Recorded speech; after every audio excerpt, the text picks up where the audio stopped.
Vamos a dar por inaugurado este primer ciclo año 2025 de este cuarto seminario internacional que tiene como título a raíz de la publicación de un artículo científico recibido y aceptado para su publicación en mayo del 2020, tiene como título Frankenstein y Caligari, ficción y bioética. Esta ponencia va a estar a cargo del maestro Julfren Jonathan González Ramírez. Él es máster en lógica y filosofía de la ciencia y él nos está acompañando desde el hermano país de España. Para el directorio del Instituto Peruano de Inteligencia Artificial y Ciudadanía Digital, colaboradores en el Perú y en el extranjero, siempre es un honor y es un privilegio académico y intelectual contar con la participación del maestro Schulfen. Puede dar inicio a su presentación y hacer uso de la palabra maestro. Bueno, muchas gracias, doctor Daniel Malpartida, y a través de usted darle las gracias también como su representante al Instituto Peruano de Inteligencia Artificial y Ciudadanía Digital, que me abre las puertas de este instituto para poder conversar con ustedes acerca de estos temas que, que son también interesantes, ¿no? Temas sobre, no solamente hablar de García Vaca, sino ya de otros tópicos, como por ejemplo la bioética. Gracias al instituto y a usted por darme este espacio, ¿no? Para hablar además de trabajos un poco más personales como este tipo.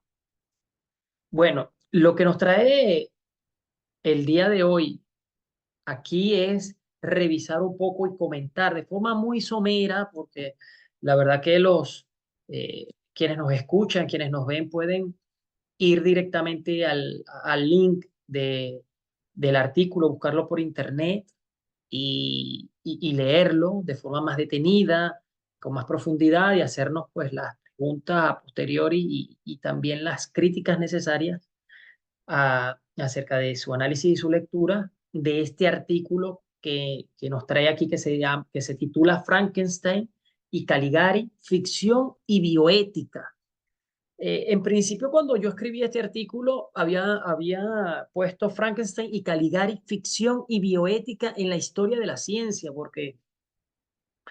porque tenía la intención de hacer una revisión un poco más histórica. Sin embargo, pues se podía luego exceder y perder la esencia del artículo y lo dejamos solamente como ficción y bioética. Como bien se sabe, pues estos son dos personajes bastante controvertidos.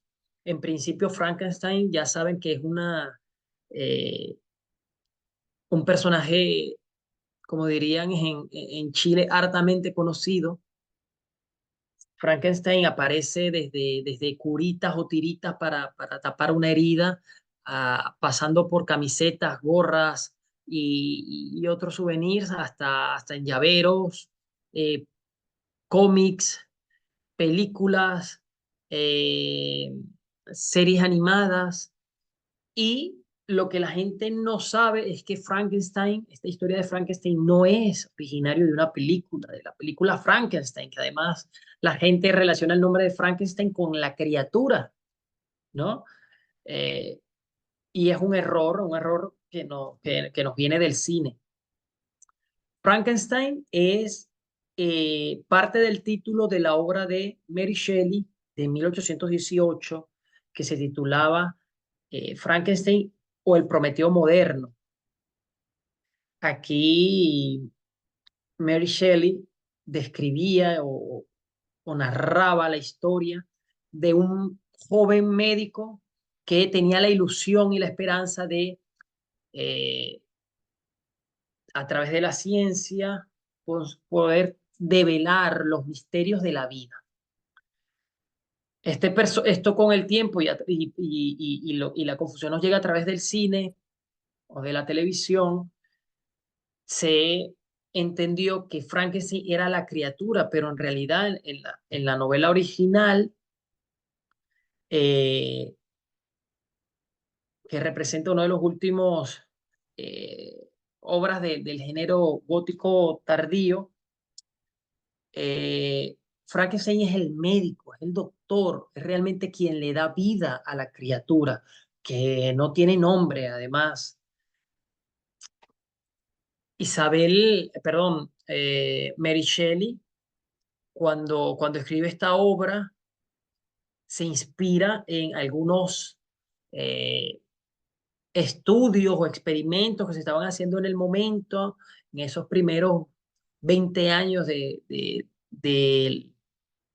siglo XIX, en el que se estaba trabajando con corrientes eléctricas, electromagnetismo, etcétera, y decide hacer una obra en la cual el médico Frankenstein, un médico bastante, según la historia, bastante inteligente, con un interés bastante particular por la ciencia, una persona bastante dedicada a sus estudios, a través de algún método que no se describe en la obra, pero que todos asumimos que es mediante la electricidad, da vida a una criatura que está compuesta de diferentes partes, o su cuerpo como tal está compuesta por partes de distintos cadáveres que el doctor Frankenstein colecciona y empieza a unir. ¿Qué pasa? Que pese a que es una obra de ficción, nos puede servir para nosotros poder eh, generar por lo menos un esquema o una crítica bioética a ese tipo de acciones, pese a que sea ficción. Por el otro lado tenemos a Caligari. Caligari es, digamos, uno de los protagonistas de la película El gabinete del doctor Caligari, una obra de una obra fílmica que es muy representativa del expresionismo alemán, ¿no? En el gabinete del doctor Caligari se puede ver, todavía del cine mudo, como un personaje, que es Caligari, hipnotiza a, a una persona que se llama Césare, y a través de esa hipnosis le manipula y le ordena a través de esa manipulación psicótica, digamos, psíquica, mejor dicho, asesinar personas. ¿Qué pasa? Que al final se dan cuenta que César está bajo el influjo de una hipnosis de un médico que es director de un centro de enfermos mentales, ¿no? Por lo tanto, estamos hablando de dos figuras que son, en principio, médicos, eh, en el caso de Caligari, médicos especialistas, porque se supone que es un psiquiatra al ser director de un centro de insanos mentales, y en el caso de Caligari, perdón, en el caso de Frankenstein, estamos hablando de una persona que, pese a no hablar de una especialización, pues ciertamente es una persona bastante eh, ducha en el tema de la medicina, y se comprueba, por supuesto, y de la ciencia, con el éxito que logró obtener al momento de hacer el experimento de dar vida a una colección de cadáveres, una colección de partes de cadáveres, ¿no?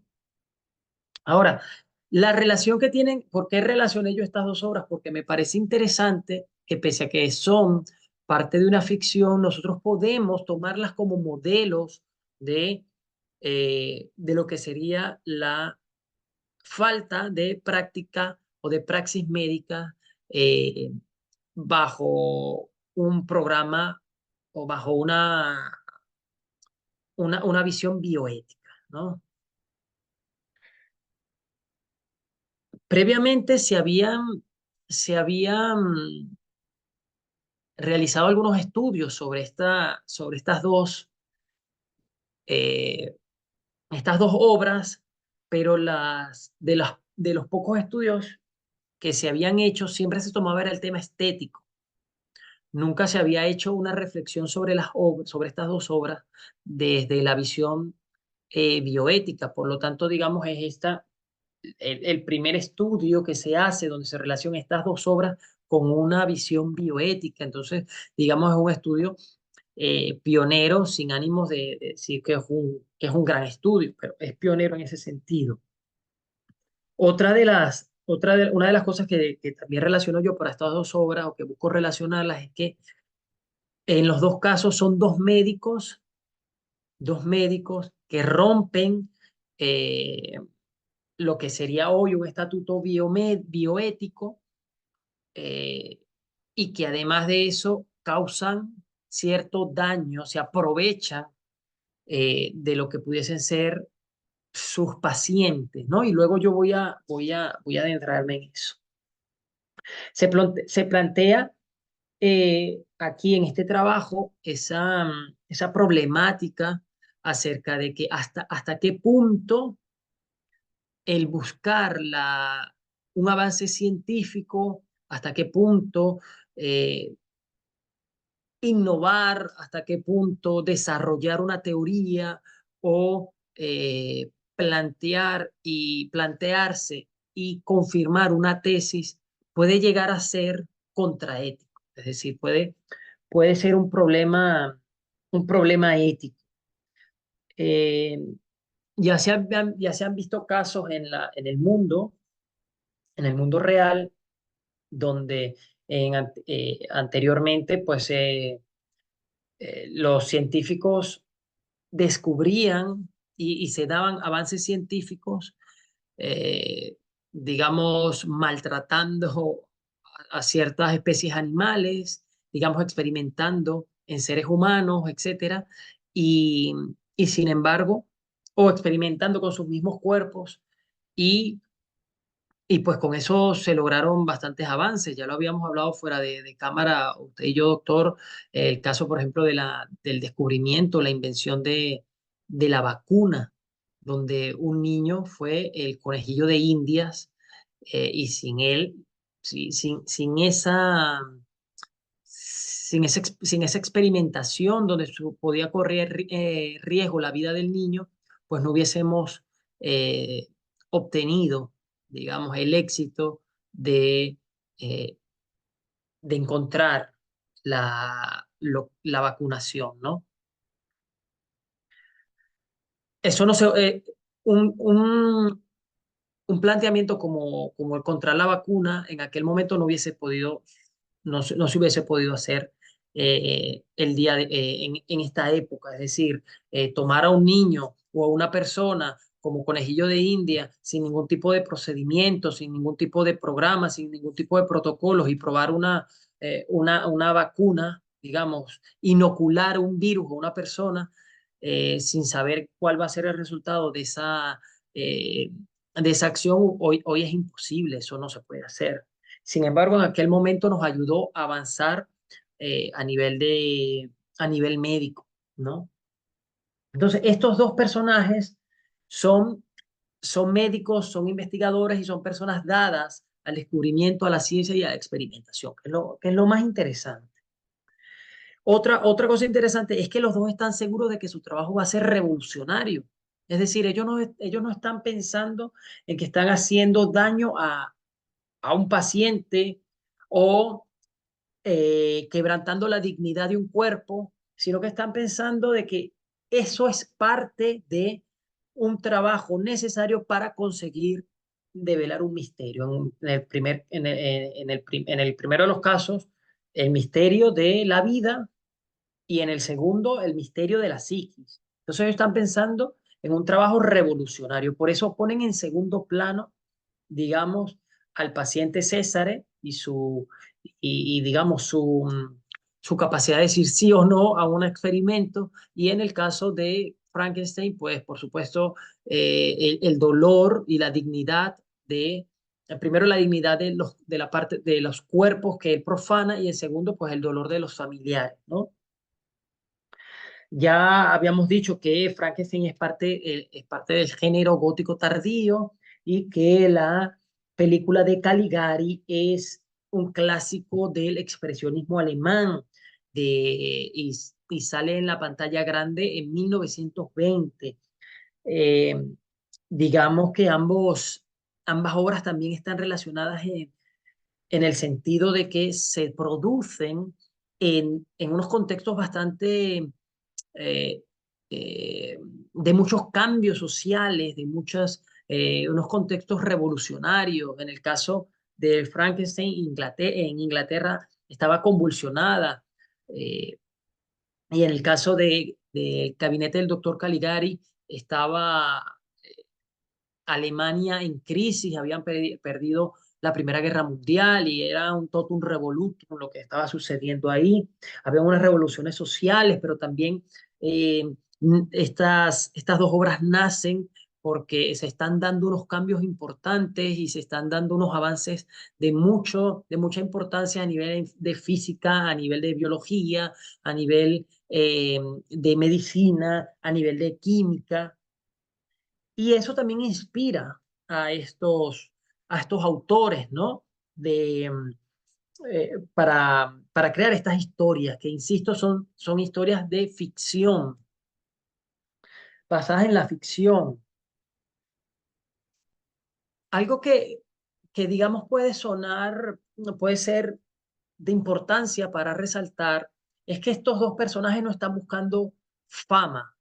Es decir, estamos hablando de dos científicos, dos profesionales de la salud que son científicos a la vez y que no están buscando un reconocimiento personal, no están buscando ni siquiera un tipo de recompensa económica, están justamente haciendo ciencia de verdad, es decir, la ciencia que tiene como interés el progreso del ser humano, ¿no? El descubrir, el develar los misterios del universo. Entonces no hay una intención económica en el trabajo de estos dos personajes ficticios. Sin embargo, eso no los salva de estar eh, de estar cometiéndose una infracción a la bioética, al tratamiento, al trato o a la relación médico-paciente y también en la relación, que es lo que yo digo, con los cuerpos, al profanar esas tumbas, no respeta la dignidad de esos cuerpos, ¿no? Entonces, no quiere decir que porque no busquemos fama o no busquemos una retribución económica, no estemos faltando a, ni a la ley, ni a ni a la bioética, ¿sabes? Ni al comportamiento ético.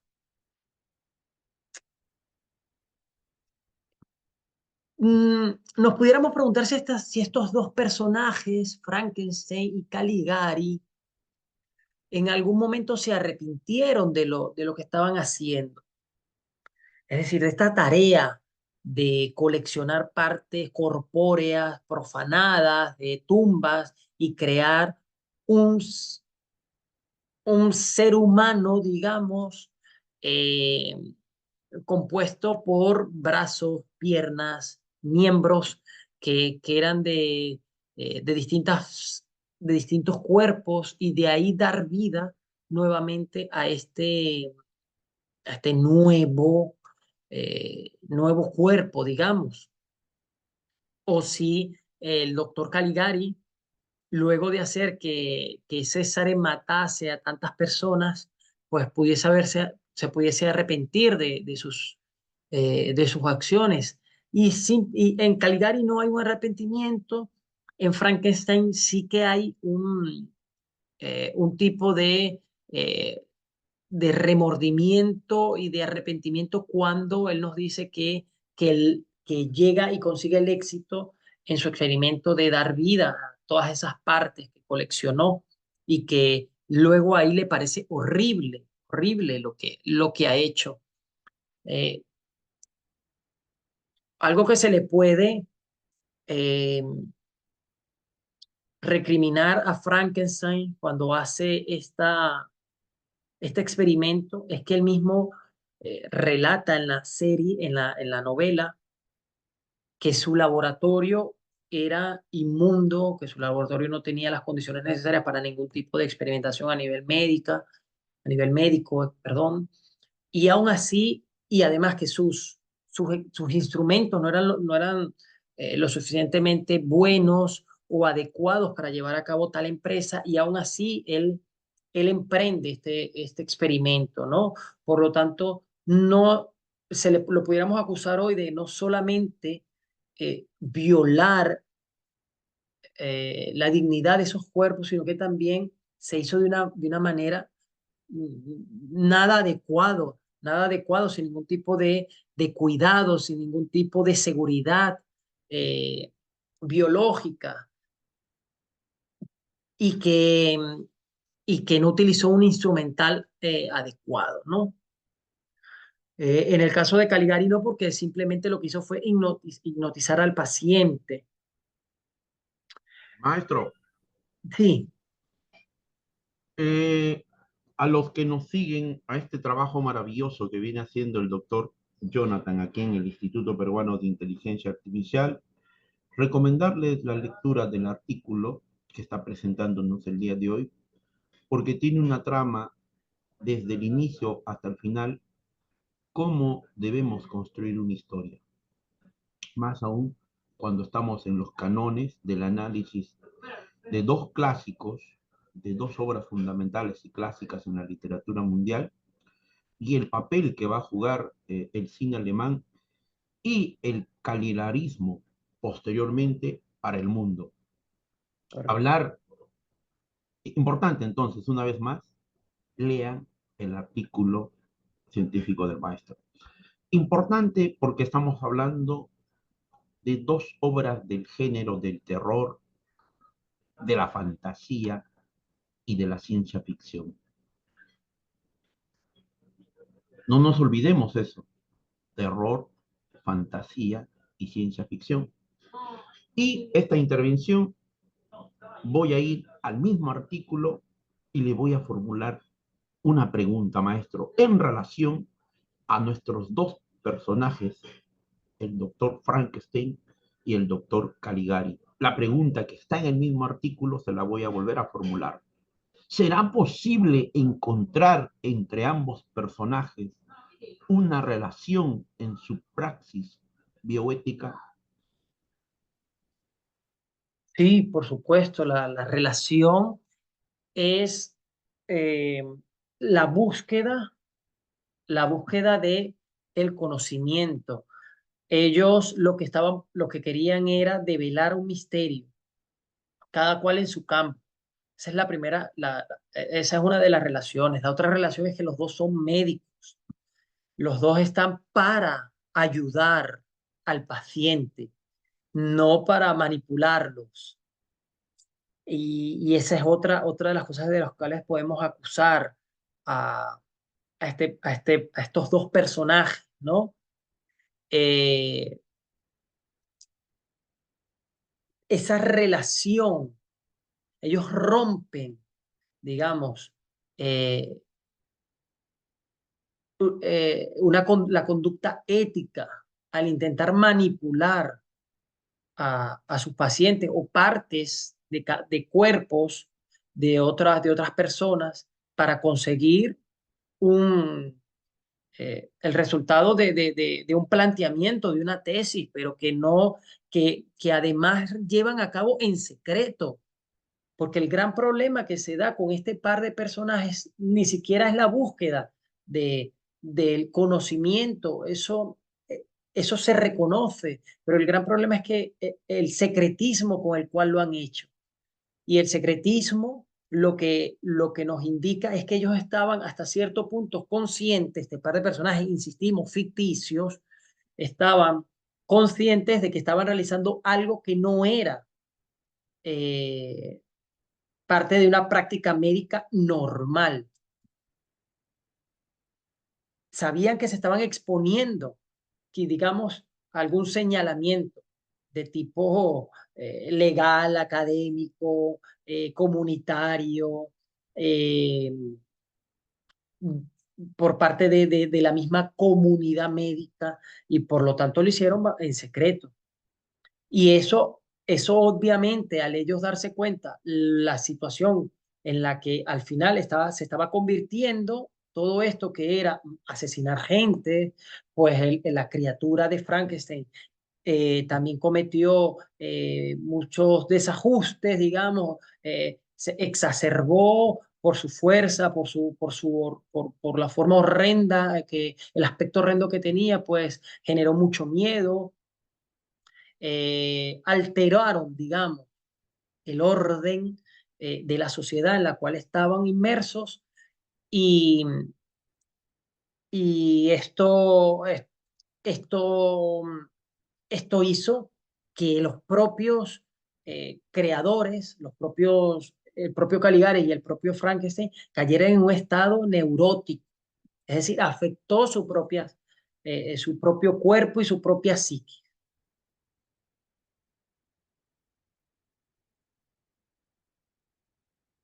No sé si quiere comentar Maestro, algo más. sí, maestro.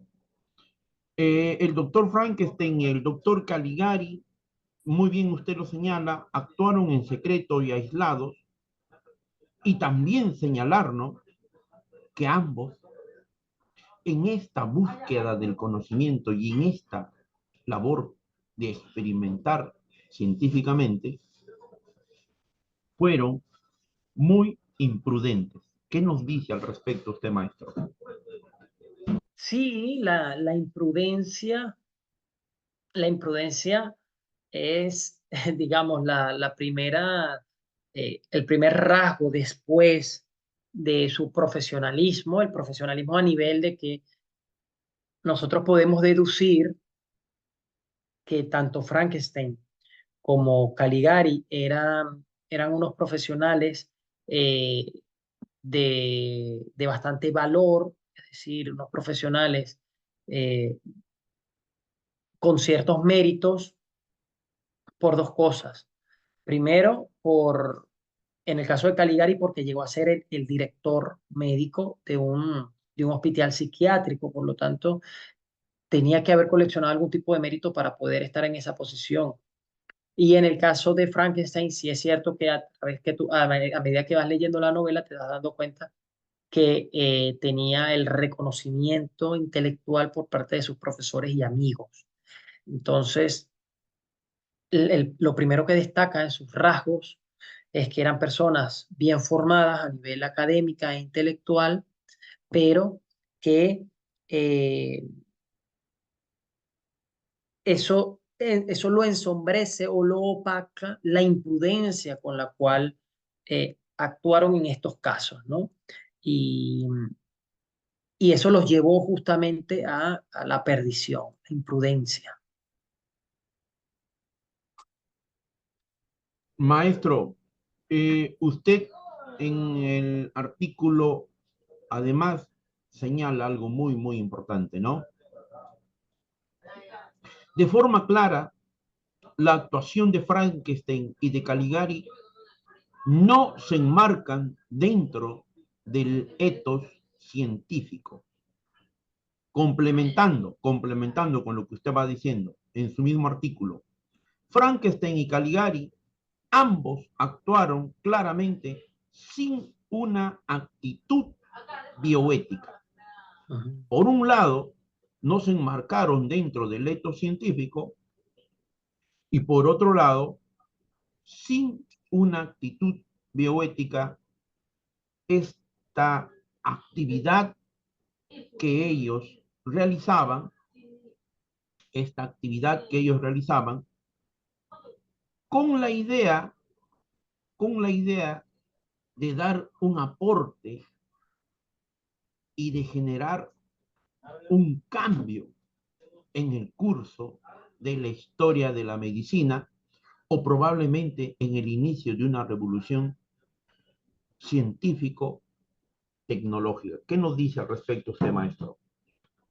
Y eh, como comenté quizás al principio, hay sin duda alguna en el fondo una, una razón científica para lo que ellos estaban, para la empresa que ellos estaban cometiendo. Sin embargo, el gran problema de ellos es que ellos se alejan de, cuando hablamos del ethos científico, hablamos de la cultura científica, por decirlo de cierta manera, eh, de la costumbre, del proseguir, digamos, científico, que es eh, el método, es decir, el método, la apertura, la, la contrastación eh, de la información, de los datos, de la investigación como tal. Es decir, ellos llevaron en secreto, total secreto, el experimento y ya eso hace que no se tenga, digamos, no se pueda hacer un tipo de auditoría a a la experimentación que están haciendo. Y por otro lado, me estabas hablando no solamente del etos científico, sino de, ¿qué fue lo otro que me comentaste? Perdóname. Uno, el eto científico, y otro, que ambos doctores actuaron claramente sin la actitud bioética, maestro. Correcto. Sí, y la actitud bioética, pues eso, mira, no respetaron, primero Caligari no respetó que él era su paciente, es decir, a Caligari le entregan un paciente para que sea tratado, diagnosticado y curado. Y Caligari, en vez de seguir el patrón, seguir, eh, digamos, eh, hacer su trabajo médico, lo que hace es justamente aprovecharse y manipular a su paciente, rompiendo, por ejemplo, uno de los principios de bioética, que es la no maleficencia. Él actuó con malicia, él actuó con un segundo, con un interés sobre el paciente. No tuvo el paciente la oportunidad de consentir lo que se estaba haciendo. Es decir, no hubo un consentimiento informado. Y por supuesto, en el caso eh, de Frankenstein, los familiares, yo insisto, yo sé que estoy dando muchas vueltas al respecto, pero los familiares de esos cuerpos, familiares, los cuales eh, se les robó parte del cuerpo de sus familiares, de los cadáveres de sus familiares, no fueron informados. Por lo tanto, no solamente está siendo violada la dignidad de ese cuerpo, porque cuando morimos no perdemos dignidad. Y el cuerpo, el cadáver, merece un respeto y un tratamiento digno. Y por supuesto, los familiares también merecen saber cómo van a ser tratados las partes de ese cadáver. Entonces, ahí hay, por supuesto, una ruptura del ethos científico y digamos, el comportamiento o los principios bioéticos que se deben seguir dentro de la medicina. Maestro, Te doy usted la- en el artículo hace un seguimiento en relación al eto científico, el aporte del doctor Echevarría. Muy importante y fundamental. Ahora vamos a relacionarlo, así como se toma ese aporte usted en el artículo científico, muy importante lo que voy a sostener a raíz de esa lectura maravillosa de este artículo. ¿Qué es lo que nos pasa en el contexto al día de hoy post pandemia, lo que vivió Perú, España y el mundo? Decíamos en este diálogo previo, maestro, el respeto al cuerpo físico de la persona que ya muere, al occiso, Ujú. donde todo lo que vivimos en esta etapa post pandemia, 2, 3 años en el mundo, y que no hubo ese respeto. ¿Qué es lo que nos pasó? ¿De qué estamos hechos los seres humanos? Cuando hablamos de este etos científico, esa comunidad científica impregnada en valores, no solamente en la racionalidad, sino otros valores. Entonces, ¿qué es lo que nos pasa cuando dignamente, en diálogo aquí con el maestro Jonathan, son los estados y son los gobiernos quienes se deberían hacer cargo de sus hombres que mueren? Porque esa es una forma de retribuir y de rendirle tributo a cada uno de los ciudadanos del mundo.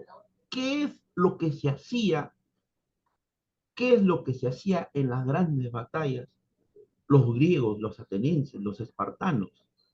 ¿Qué es lo que hacían con sus muertos? Toda una ceremonia, un protocolo de un derecho, de una muerte digna, pero con respeto de todos los que acompañan a este acto. Y lo vamos a decir, son los estados y son los gobiernos quienes deberían hacerse cargo en estos tiempos, donde no le debería costar un centavo a los ciudadanos del mundo, porque después de haber vivido 80 años, ese hombre, esa dama, son los estados y los gobiernos quienes debieran asumir esos costos, que es lo último que se debiera hacer. Pero ¿por qué relaciono esto al artículo científico? Ujú. Porque usted toca que muy bien estas dos obras fundamentales del aporte de estos dos personajes para el mundo al día de hoy, se ha hecho análisis en idioma inglés, en idioma español y en diferentes idiomas, estudios, trabajos. Pero hay que agregar a esto, como usted señala, esa fundamentación filosófica y la visión del filósofo español Alfredo Marcos cuando nos habla sobre la dignidad, sobre el valor de los vivientes y sobre una ética ambiental. Pero una vez más, insisto, desde acá, desde el Instituto Peruano de Inteligencia Artificial y Ciudadanía Digital, en este trabajo maravilloso con el maestro Jonathan, derecho a una muerte digna y en actos de protocolo y de ceremonia donde no le debe costar un centavo al ciudadano del mundo, en general para todos. Doy el uso de la palabra a usted, maestro. Gracias, doctor. Pues me pones en una situación un poco complicada, porque primero porque has dicho has dicho muchas cosas que hay que tomar en cuenta, ¿no? Eh, en el artículo mencionamos cómo el cuerpo que perteneció a una persona como tal no pierde dignidad. Es decir, un cadáver no pierde la dignidad, tiene que ser tratado con respeto, tiene que ser manipulado bajo cierto protocolo. Eh, Lamentablemente nosotros tenemos una idea bastante errada de que al morir, pues ya todo se acabó y por lo tanto ya la persona deja de ser, ¿no? O sea, deja de ser y el cadáver no es más que algo material, pero no es así. Pese a que la ley todavía sigue protegiendo el cadáver, el cuerpo de esa persona, y es por ello que usted no puede ir a un cementerio a exhumar un cadáver sin la orden de un juez. Se tiene que tomar en cuenta no solamente las medidas, las precauciones biológicas, sino también las precauciones legales para no afectar la dignidad, insisto, del cuerpo de el fallecido. Por otro lado, es interesante que el ritual del, funeral como tal se estima que tiene unos 80.000 años. Es decir, eh, el respeto que se le da a los cuerpos no es algo reciente. Eh, los ritos funerales iniciaron, se calcula, insisto, hace unos 80.000 años. Y, y si hacemos un poco de retrospectiva, por ejemplo, los egipcios, pues ya sabes, construían pirámides como últimas moradas para los cuerpos. eh, se momificaba el cuerpo, entre otra cantidad de rituales, ¿no? Bañarlos en aceite, sacarles el corazón y ponerlos en un jarrón. Se pensaba en aquel momento también que el cerebro era un órgano, digamos, que de poco valor, por lo tanto lo extraían desde la nariz, pero conservaban el corazón. Había todo un respeto, ¿no? Por el cuerpo y que nosotros, digamos, aún lo mantenemos en el momento eh, de los enterramientos, en el momento del funeral, etcétera. Pero ciertamente las ansias económicas de ciertos grupos y ciertos colectivos, ¿no? Y de ciertos grupos de intereses, eh, han dado pie a que haya mucha manipulación y que definitivamente el cuerpo humano pues no sea más que un tipo de mercancía. Te comentaba o tenía la intención de comentarte fuera de cámara de los casos, por ejemplo, en pandemia, donde eh, muchas personas que habían fallecido se decía que fallecían por COVID con la intención de que se cremara el cuerpo y por lo tanto poder, eh, poder obtener mayor beneficio económico porque era, si se cremaba el cuerpo, entonces el familiar tenía que pagar más, una cuota adicional por la cremación. O por ejemplo, casos que están documentados en la prensa en la ciudad de Valladolid, en España, donde una funeraria eh, reutilizaba las urnas o los féretros eh, y, y por lo tanto la gente pagaba como si estuviese comprando una urna y resulta que lo que estaba era estaba pagando por una urna usada que habían además usado con 10 cadáveres, 20 o 15 cadáveres antes que el de su familiar.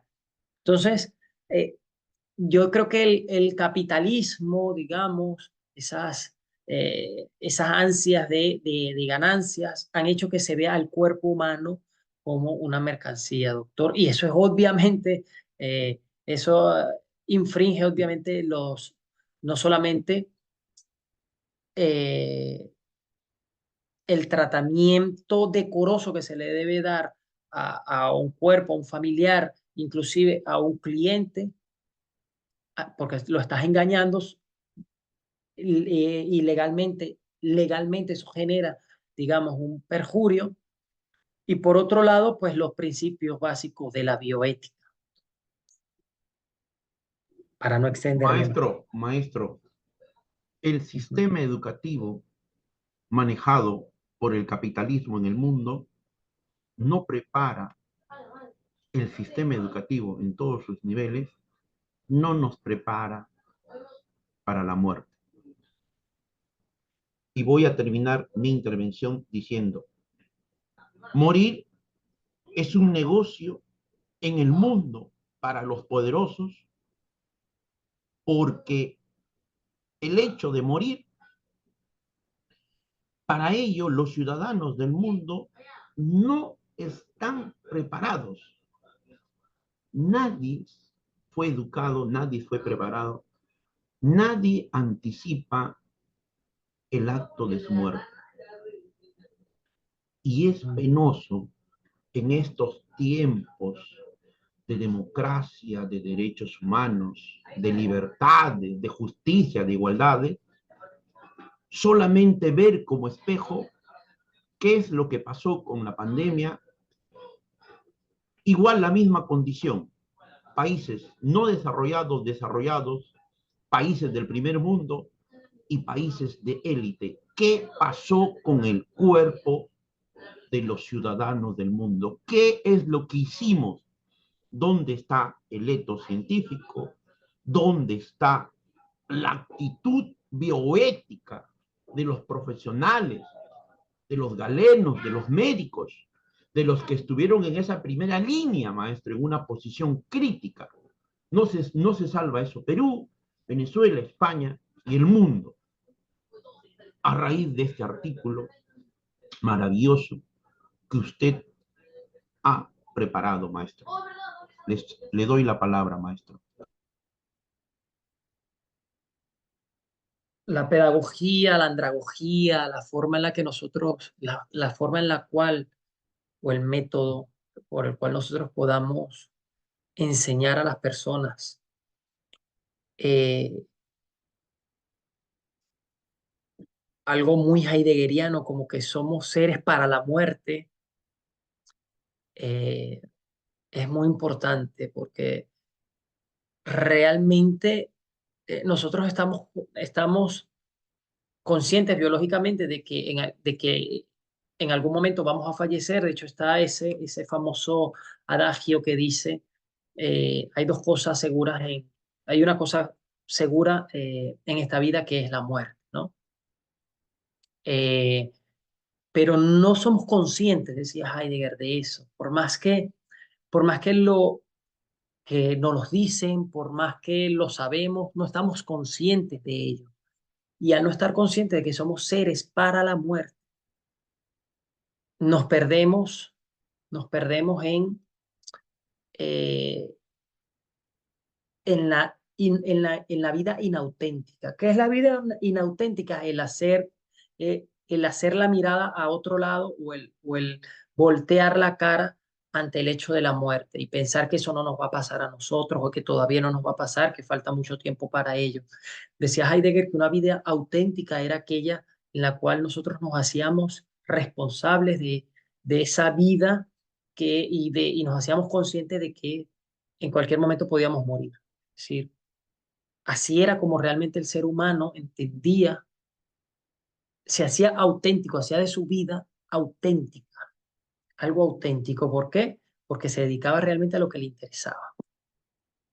Por otro lado, eh, poco eh, filosóficamente, a veces se nos hace difícil entender que el ser humano, como decía Jean Carles Melik, un filósofo de Barcelona, español, entender que el ser humano antropológicamente, digamos, está entre dos extremos, que es la contingencia y la finitud. La finitud, somos seres, somos eh, es una especie, digamos, somos un ente que está entre la contingencia y la finitud. Nosotros como seres humanos nos movemos entre esos dos extremos, pero nos cuesta mucho entender que somos finitos y al no entenderlo, pues nos pasa lo que decía Heidegger. Nos perdemos en una vida inauténtica, doctor. Pero es falta de educación, es falta de eh, eh, también la modernidad nos ha llevado a todas estas cosas, ¿sabes? Al perdernos en lo que decía Heidegger, en las novedades. Nos perdemos en basar nuestra vida en buscar cosas de lujo, en que la camiseta tiene que ser de tal marca, en que tengo que tener un móvil de tal o cual casa productora de tecnología, en que mis zapatos tienen que ser de tal o cual marca, porque si no, no estoy a la moda, etcétera, ¿no? Entonces, eso hace que nosotros le tengamos miedo a la muerte. Desde ya un agradecimiento enorme a la presentación de su artículo científico y invitarles a todos nuestros seguidores, a todos los que están suscritos y aquellos que todavía suscríbanse al canal del Instituto Peruano de Inteligencia Artificial y Ciudadanía Digital, a nuestro canal de YouTube, y sigan este ciclo de conferencias de este año 2025 en relación a la obra del maestro Juan David García Vaca, que nosotros tenemos aquí al maestro Julfren Jonathan González Ramírez, quien nos acompaña desde España. Si tuviera las palabras ya para despedirnos, maestro, le cedo a usted, por favor. Sí, sí. Yo creo que para cerrar esto pudiéramos decir que eh, la búsqueda, o, o mejor dicho, el éxito de las dos empresas que llevaron a cabo, tanto Frankenstein como Caligari, terminó siendo el fracaso de sus carreras profesionales, terminó siendo el fracaso de, de su, de su, de su carrera científica. Caen en un estado de neurosis, se les terminan siendo acusados, digamos, de hacer de la ciencia un objeto personal, cuando la ciencia es todo lo contrario, es en pro de la sociedad y de la comunidad. Y, y queda ese rasgo ahí, eh, esa mancha de haber tenido una relación tormentosa, médico-paciente, médico-paciente. Y por supuesto que digo médico-paciente en el primer caso porque Frankenstein realmente eh, se convierte cuando da vida, cuando le devuelve la vida a este cuerpo, este nuevo cuerpo, conformado de distintas partes, se convierte en el médico y no en el padre de la criatura que como aparece en la obra, como aparece en las películas, etcétera. Se convierte en su médico, no en su padre. Esta obra termina siendo estas dos obras podrían ser un antecedente literario para, para entender la ética de hoy. eh, y además de eso, no están muy lejanos de la realidad de estas ficciones. ¿Por qué? Porque tenemos como referente y como antecedentes también la experimentación nazi, que pudiéramos hablar del doctor Mengele eh, como un estilo de doctor Caligari, ¿no? Un científico loco que en pro de la ciencia, pues lo que hizo fue manipular a sus pacientes, faltar a la dignidad de esos pacientes.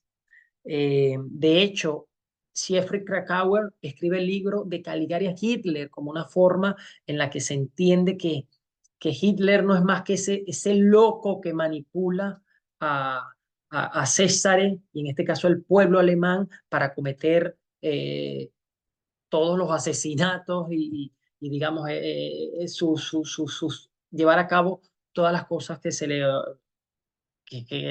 sus delirios, ¿no? Todas esas acciones que se daban en base al delirio del propio Hitler. Y por último, eh, un caso bastante reciente, si no recuerdo, del 2018, que es el caso de He Jiankui, un genetista chino que manipuló a nivel germinal eh, la genética de dos niñas, de dos embriones, con la excusa o con la supuesta intención de hacerlas inmunes al virus de inmunodeficiencia humana, VIH, y resulta que él llevó este experimento en total secreto cuando pensó que consiguió el éxito y que dio los resultados vía Internet, porque ni siquiera fue a través de un congreso, ni fue a través de la universidad, sino a través de Internet, que dio los resultados y dijo que había conseguido hacer a estas dos niñas, estos dos bebés inmunes al VIH, en vez de conseguir el éxito y el aplauso de la comunidad científica, lo que hizo fue conseguir su fracaso como genetista, como médico, como científico, porque la propia universidad le cerró las puertas, el gobierno chino lo encarceló y lo condenó a 3 años de prisión más una multa superior a 300.000 euros. Y además de eso fue rechazado por la comunidad científica sus trabajos y su proceder, la forma en la cual llevó a cabo el experimento. De hecho, a él se le conoce como el doctor Frankenstein chino. Así que bueno, ya con esto cierro, cierro este pequeño trabajo que espero que lean y que me hagan llegar sus dudas. eh, y bueno, entender que no solamente por tener eh, una, una buena intención, ya todo lo demás está perdonado, por decirlo de alguna manera, ¿no? O aquella sentencia maquiavélica que dice el fin justifica los medios. En ciencia no es válido. Y muchas gracias, doctor.